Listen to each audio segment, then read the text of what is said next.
মেহেরপুরের গাংনীতে জাতীয় নাগরিক পার্টির কেন্দ্রীয় নেতাদের নির্ধারিত পদযাত্রা ও পথসভাকে কেন্দ্র করে চাঞ্চল্যের সৃষ্টি হয়েছে।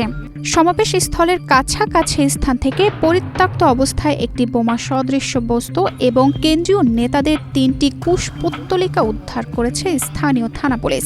যে ঘটনাগুলো ঘটেছে আমরা মনে করি পতিত আওয়ামী লীগ এবং তাদের দোসররা এটা করতে পারে, কারণ বাংলা যুব সমাজের প্রতি এই যে ঘৃণ্য একটা অপপ্রচার বা ঘৃণ্য যে মানসিকতা আওয়ামী লীগ ছাড়া অন্য কেউ করবে বলে আমরা মনে করি না।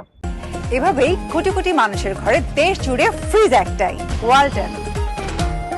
27 জুলাই সোমবার দুপুরে আনুমানিক 1টার দিকে গাংনী বাস স্ট্যান্ড এলাকায় হানিফ পরিবহন কাউন্টারের সামনে একটি পরিত্যক্ত সবজির ব্যাগ দেখে স্থানীয়দের সন্দেহ হয়। ব্যাগটি সমাবেশস্থল থেকে মাত্র 10 মিটার দূরত্বে পড়েছিল। খবর পেয়ে গাংনী থানা পুলিশ দ্রুত ঘটনাস্থলে পৌঁছে তল্লাশি চালায় এবং ব্যাগের ভেতর থেকে বোমা সদৃশ্য বস্তুটি উদ্ধার করে।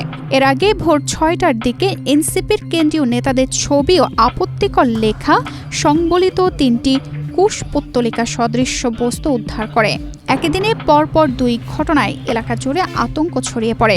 আসলে আমরা মনে করি এগুলো ফ্যাসিস্টের একটা চক্রান্ত বা অনেক ভিন্ন মহল আমাদেরকে সহ্য করতে পারতেছে না, আমাদের প্রোগ্রাম তারা দেখতে পারতেছে না, অনেকের ভালো সহ্য হচ্ছে না, এই জন্য আমাদেরকে চেষ্টা করছে যে আমাদেরকে ভয়ভীতি দেখায় এই পদযাত্রা বন্ধ করার জন্য বা ভয়ভীতি দেখায় আমাদের প্রোগ্রাম যেন আমরা নিজেরা বন্ধ করি, এরকম একটা ভাব তারা দেখাচ্ছে। গাংনী থানার অফিসার ইনচার্জ মুহুদ্দিন মোর্শেদ চৌধুরী জানান, খবর পাওয়ার পরপরই পুলিশ ঘটনাস্থলে গিয়ে বস্তুটি নিরাপত্তা নিশ্চিত করে উদ্ধার করে পরীক্ষা নিরীক্ষার জন্য এটি থানায় নেওয়া হয়েছে।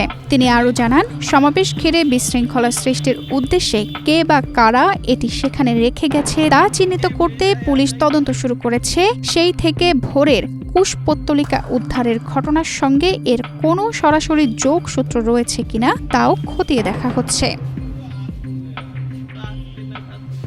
তানজিদা রহমান, ইনায়া, বাংলাদেশ প্রতিদিন।